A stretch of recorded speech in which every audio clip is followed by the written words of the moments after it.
My dad passed away last month. It wasn't sudden. We'd been expecting it for a while. Stage 4 cancer. When he went, it was quiet. Peaceful even. The kind of death people pray for. After the funeral, it was up to me to clean out his house. He lived alone after Mom died years ago. The place was weirdly clean, like he'd been preparing for someone to go through it. That made it easier. Until I found the laptop. It was in the desk drawer, wrapped in an old flannel shirt. My dad hated computers. Always said, "The internet is where bad things grow." I almost didn't open it. The laptop booted up fast, already logged in, no password, just a blank desktop with a single folder in the center. "Do not open!" I laughed at first. Maybe it was a joke, or something he meant to delete, but my gut twisted. I clicked. Inside were dozens of folders, all labeled with dates and names. The oldest from 1998, the most recent, just 4 days before he died. I opened the first one, a single text file, title, Melissa Gibbons, age 9, water. It read like a lab report, dry, emotionless. Melissa was lured to the lake at 3:24 a.m. Subject responded to auditory cues and followed willingly. Contact established. Termination clean. Below it, a blurry photo. A girl, standing at the edge of a dark lake. My stomach flipped. Each folder was like that. A name, an age, sometimes audio clips, sometimes photos, but always the same last line. Termination clean. I hit the 6th folder, hands shaking now. I told myself this wasn't real. It couldn't be real. Then I opened the last one. Eli Quinto, age 6, bedroom. My nephew, my brother's son. It had a video file. The thumbnail showed him sleeping. Angle was high, light from the ceiling. I pressed play. The room was dark. Eli stirred. The clock on the wall read 2:17 a.m. Then, movement. Something entered the room. Not a person. Not quite. It was tall. Thin limbs. Skin pale like candle wax. Its head scraped the ceiling. No face, just holes where eyes should have been. Eli smiled, like he knew it. The screen flickered. Then, black. I called my brother. Asked if Eli was okay. He was, playing, laughing, alive, for now. I didn't say anything. Not yet. I had to understand first. I searched the names, every single one. And they were real. Gone. Dead. Vanished. I went back to the house, back to the drawer. One floorboard was loose. Beneath it, a box full of cassette tapes, all labeled Communication Log Entity X in one more folder on a hard drive, labeled with my name. Andrew Quinto, age 32, basement. I haven't opened it yet, but I can feel it waiting for me. I didn't sleep that night. I just sat there staring at the folder with my name on it. Andrew Quinto, age 32, basement. At first, I laughed, nervously, like I could convince myself this was all some dark joke, some side effect of his medication, some hallucination brought on by the cancer eating his brain. But I knew better. I clicked it. Inside were 3 files, a video, a document, and 1 audio recording. I opened the document first.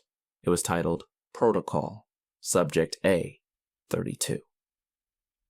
Initiation expected within 48 hours of exposure to Entity X. Subject unaware of contact to date. Dream phase began 3 days prior. Behavioral changes expected to escalate. Observe for signs of auditory hallucination, temperature sensitivity, and boundary disassociation. Termination not recommended. Observation phase to proceed in basement dream phase. That's what got me. Because I had been dreaming. For the past few nights, the same one over and over. I'd be walking through this cold, narrow hallway.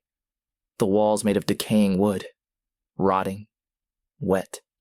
There's a single light bulb swaying from the ceiling above, buzzing, and at the end of the hallway, a door, always locked, always pulsing like it's alive, like it's breathing. I tried the audio file next. It was my dad's voice, faint, distorted, like it had been recorded through old tape. "Andrew," he said, "if you're hearing this, it means the transition has begun." He paused, then, "You don't know what I did, what I helped bring into this world, but it's inside you now, and it's waking up." Silence. Then, clearer than before, "Don't go into the basement." A soft laugh. "But I know you will." And of course, he was right. I went down a few hours later. I don't know what I expected. Maybe some sort of prop, a prank, some leftover delusion from his final weeks. But what I found? The moment I stepped into the basement, I felt it. Cold.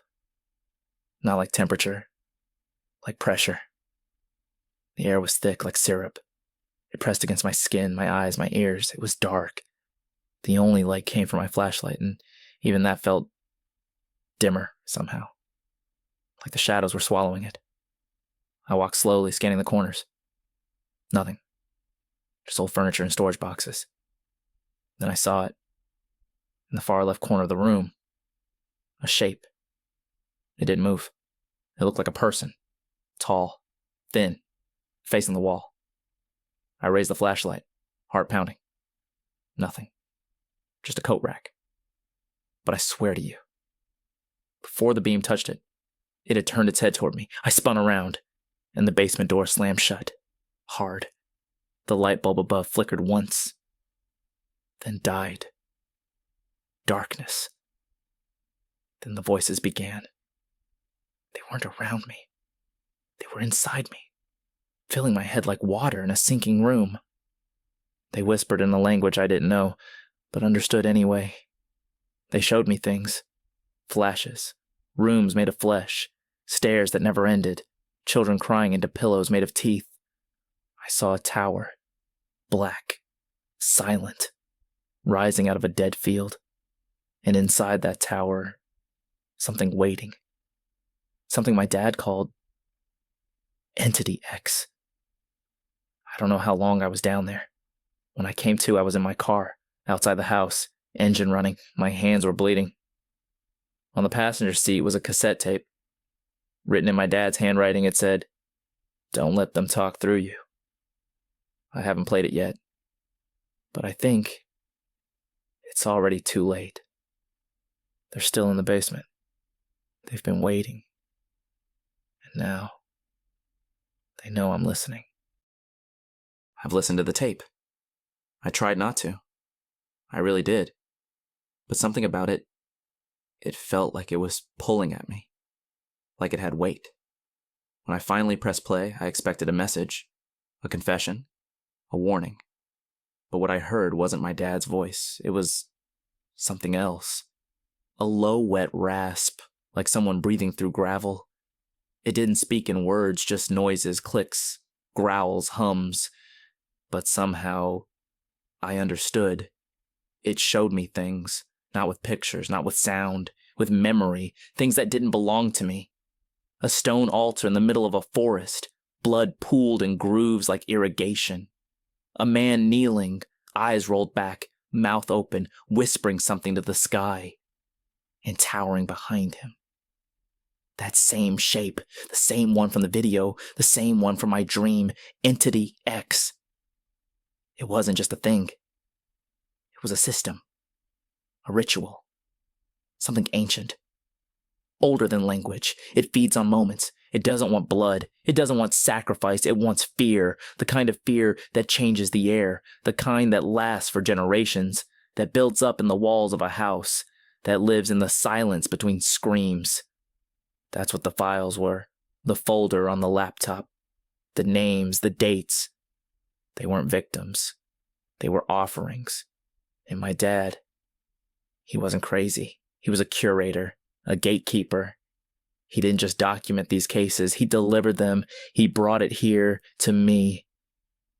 I started finding things around the house. Strange scratches on the floor that led nowhere. Drawers rearranged overnight. And the dreams. They stopped being dreams. One night, I woke up to find myself standing at the foot of my bed, just staring at the wall. Another night, I woke up in the hallway, nose bleeding, mouth full of dirt. Then I found the second tape. No label this time. Just sitting on my kitchen counter like it had always been there. This one started with my voice, but I had never recorded it. It was me, but not me. And I was whispering, "You open the door. You let it speak. Now it will answer." I don't remember recording that. I don't remember saying any of it. But I remember what came next. A single tone. High, sharp, ringing through my skull. It didn't stop when the tape ended. It's still going, even now. I went back to the basement. I needed answers. I needed to know what he had done. What I had done. The door was open this time. The one from my dreams. It was real. It stood at the back of the basement. Tall, warped, and breathing slowly, like it had lungs inside the wood. I stepped through. The hallway was there. The rotting walls, the swaying light. But this time, the door at the end was open too. I walked inside, and I saw everything. I saw 1,000 lives flickering like candles, blowing out one by one. I saw rituals, sacrifices, children singing in voices not their own. I saw my father, young, terrified, standing in the middle of a circle holding a photograph of me. He had traded his life for time to prepare me, time to teach me, even if I didn't understand until it was too late. He hadn't tried to stop Entity X. He had tried to bind it, contain it. But the tape broke the seal. And now, it's loose. It's not just in the basement anymore. It's in the static on my phone. In the silence between knocks at the door. In the way strangers look at me like they recognize something I can't see. And last night, I woke up with dirt under my fingernails again. But this time, there were footprints leading away from my bed. Small ones, bare feet, a child's. I haven't seen Eli in a few days. His mom says he's been having trouble sleeping. Keeps saying there's a tall man in his closet. Keeps drawing pictures of a hallway with a pulsing door. I haven't told her what I saw, what I heard, what I know. I'm trying to pretend I still have a choice. But I don't. I've already opened the door. And now, I think I'm the one who's supposed to keep it open. They're listening, and they want to come through.